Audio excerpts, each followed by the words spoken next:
My Bible says 심화 2열 A 1분기 10과 약속의 아들 일요일 아브라함과 이삭 기억절 로마서 8장 32절 어느 날 밤 평온히 자고 있던 아브라함은 불현듯 전에 많이 들었던 음성을 듣게 되었습니다.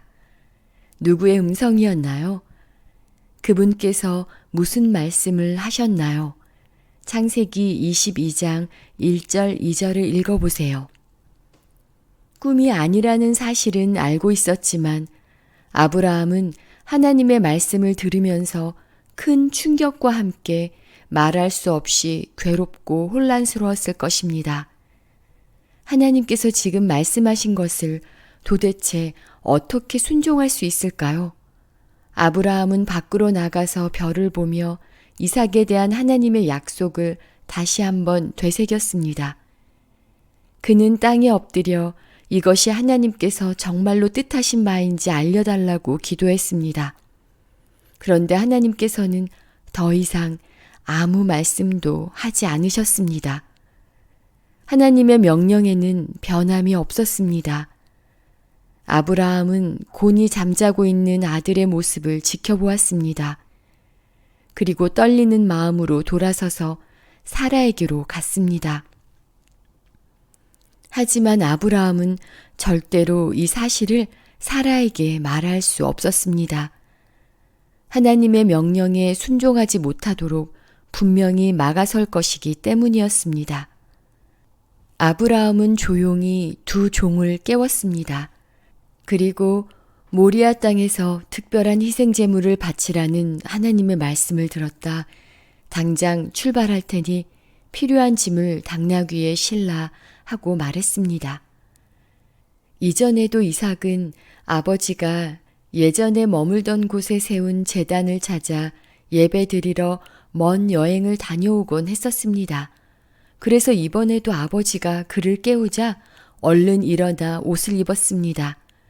이삭은 이번 제사가 어떤 제사일지는 꿈에도 생각지 못한 채 아버지를 따라 나섰습니다.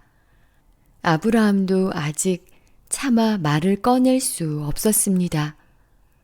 어둠이 깔린 이른 새벽에 적은 무리가 조용히 장막을 떠나 발걸음을 옮기고 있었습니다.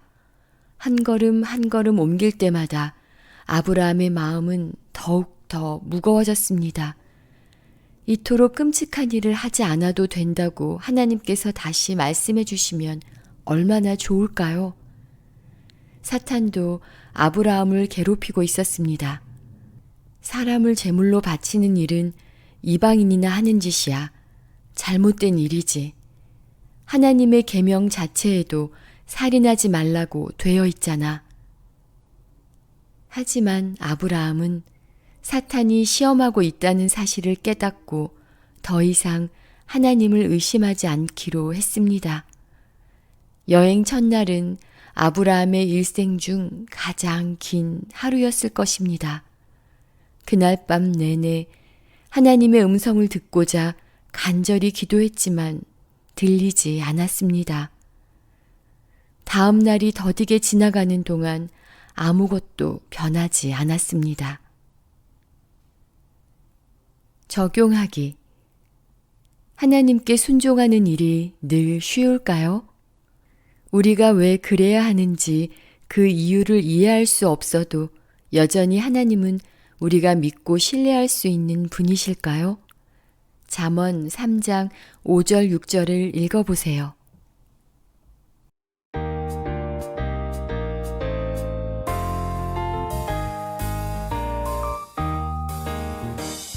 자기 아들을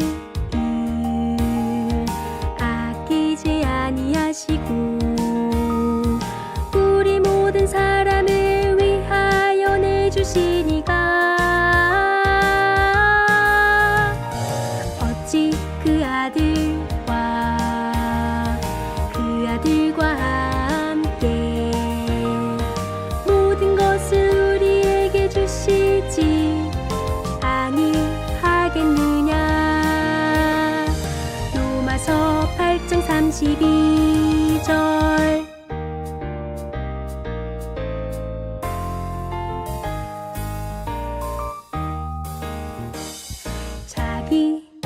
모든 일 아끼지 아니하시고 우리 모든 사람을 위하여 내주시니가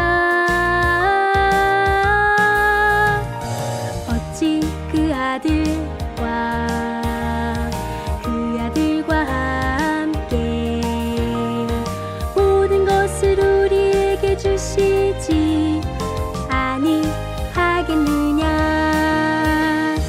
로마서 8장 32절